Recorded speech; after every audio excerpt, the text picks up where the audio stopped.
How do we define sexual assault? I know that Lydia talked a little bit about what she says in schools, but if anyone wants to start with that. So sexual assault is any kind of sexual activity that is taking place without consent. So that includes rape, fondling, any unwanted sexual contact. It also includes a survivor being coerced to perform a sexual act. That basically defines sexual assault. Thank you. And can we talk a little bit about the prevalence of sexual assault, where we're seeing it, how often? So I would just like to say, first of all, that sexual assault doesn't discriminate, so it can happen anywhere. 1 in 5 women will be sexually assaulted in their lifetime, and 8 out of 10 women usually know their perpetrator. So it's not, I want to kind of identify one of the myths. Like, a lot of people think, oh my gosh, it's a stranger that's coming into somebody's house, or it's somebody, jumping out of an alley and scary, and that's, kind of what sexual assault is. But most of the time, it's 8 out of 10 women that know their perpetrator. Each rape costs $151,423. So that's kind of an interesting statistic that I found out. So 1 in 6 men, that's another statistic, will be assaulted. Katie, do you want to go? So rape is actually the most expensive crime in the United States. It's $127 billion that they have figured out that rape costs in the United States. More expensive than arson, robbery, all those other crimes that you can think of that are committed in our country. Also, too, I wanted to point out, she mentioned that 8 out of 10 rapes are committed by someone that you know. 19.5% of those are stranger rapes. So another thing I want to mention is a lot of times we have a perception of what a perpetrator looks like. And there's a big stigma around that. Once again, you think it's a stranger, you think it's happening in a dark alley, you think that, unfortunately, people of color have experienced this stigma because a lot of times in our country, we have seen them as the perpetrator, and that is incorrect.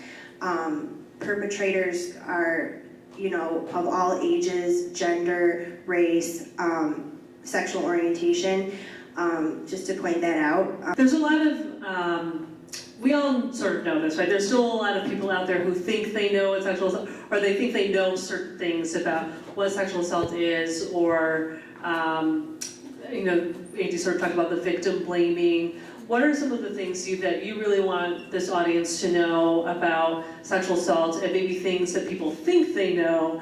Sort of, you mentioned this sort of stranger in the alley sort of misconception, but are there other things that you really want to make sure people know where they might have been told something else that was actually incorrect? So I do lots of legal advocacy, and this is not, like, how many people in here watch Law and Order? Does anybody watch Law? Oh, great, okay, lots of hands. So this is not like Law and Order, right? I have a lot of people come in and they'll start talking to me about if they want to report their case or not as a survivor, right? And that's part of the advocacy that I do. So this is not Law and Order. Or if you watch Grey's Anatomy, anybody here watch that? There was actually, I have a nod over here, awesome. There was actually a episode on last week where a forensic examiner performed a rape kit, and that's not really how it goes, right? So it's not that glamorous. And I just want you to know that lots of survivors, they have a choice in how they proceed forward. So I think a lot of people think a survivor will come in and she will say, okay, I'm going to go about this way. I'm going to automatically do the kit, right? And I'm going to automatically prosecute my offender, and I'm going to automatically go and seek counseling. And that's really not the case. That's not how things always go. What we do as advocates is we really want to empower the survivor and really provide good trauma-informed care. And when I explain trauma-informed care to various audiences that I talk to, the bottom line of trauma-informed care is is I want to meet the person where they're at without judgment, and that means whatever they choose in that moment, I am going to respect that, right? So if I have a survivor come in and she says, Erin, I don't want to do the kit, I'm going to say, okay. Or she said, or maybe she comes in a couple days later into my office and she says, I don't want to take my case forward to prosecute. I say, okay. So I think a lot of people think that, there's pressure-filled situations, or, she automatically has to do the kit, or she automatically has to report her case to the police. That's not the case for us, okay? We want to empower our survivors. So that's a couple things that I want you to know. And we really, that's what we do, is we want to empower people, because the sexual assault, that takes away somebody's empowerment. I'm a survivor myself of sexual assault, and that was the biggest thing that I had to learn and I had to get back, was my empowerment and start to be able to make choices for myself again. Yep, Katie? Just to piggyback off of what Erin said, everyone has a different healing timeline, and every survivor is unique. So you really have to honor them in that space. And every survivor is going to want different tools and resources for their healing. For instance, I run an art therapy group. So I have several clients that come in and we create artwork. And sometimes we don't talk about what happened, what they're going through, their assault. Sometimes we just create, and that's what they need in that time, and that's something that they look forward to, and I empower them in that way. And I also try to create projects that allow them to really be creative and individual in what they're doing. I'm not like, hey, we're gonna make this and you have to make it look like this, and if you don't make it look like this, you're doing it wrong. No, that's part of the empowerment piece, and I try to translate that into my art therapy group. And I'll say this too, I'm also a survivor of sexual assault, and when I was assaulted, it was in high school, and I did not seek out any counseling, and I've never done that. And so, for an example, as a survivor being unique, I myself have chosen the path of kind of just handling things on my own, and that's worked for me. And that's not going to work for everybody. Some people need to go to counseling. Some people need group therapy. And it's really about just honoring them in that space and giving them as much time as they need. We have clients that we have seen for maybe a month, and then they've chosen not to return because they don't feel like they need to come back. And then we've had clients that I've known for several years because I worked at Wayne County Safe for so long, and they keep returning, and we really are a support system for them. And when they see our faces, they recognize us and they feel safe, because it's a space that they're allowed to be safe in and to be themselves and be empowered.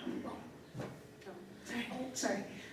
Just a caveat to that real quick. So we do have a different protocol for minors as well. So I'm talking about adults, survivors of sexual assault. But we do have a different protocol for minors. Obviously, you have to respect law enforcement and Child Protective Services. So I just wanted to throw that out there.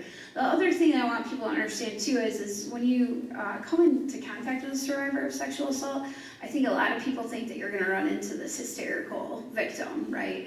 And they're crying and they're yelling and, they can't talk to you.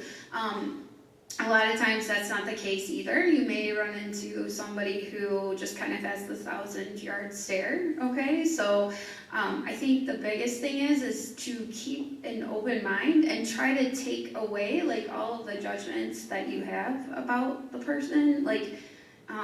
I would call it implicit bias, right? Because we all have those, right? I see nods, okay, awesome.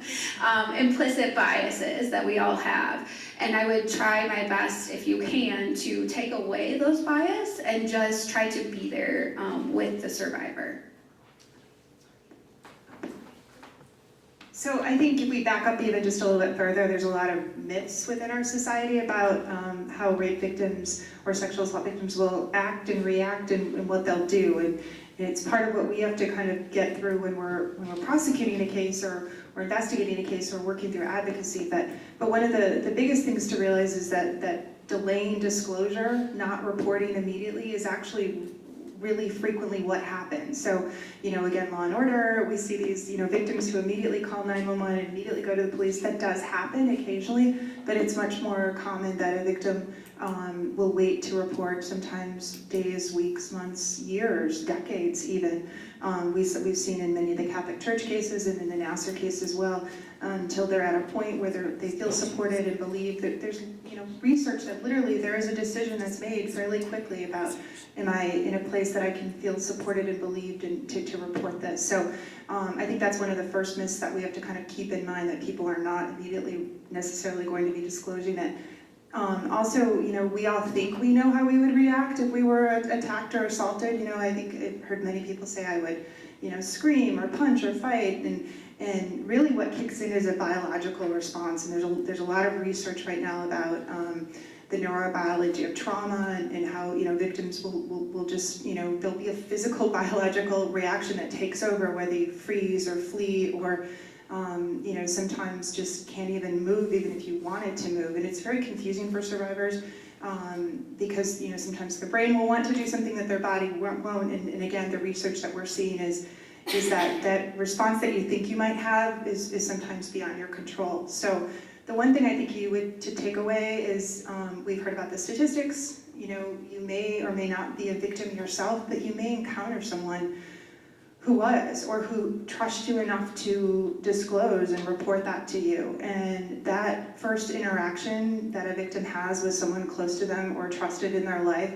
to share that secret, to share that disclosure with, is so important in their healing process. Oftentimes friends or family members may, say something judgmental and not really realize that they're doing harm. And there's some great stuff on Twitter and Facebook and other places, but if a survivor comes to you and reports, the best thing you can do is, I believe you, I'm sorry this happened, what would you like to do next? Empower them to go forward.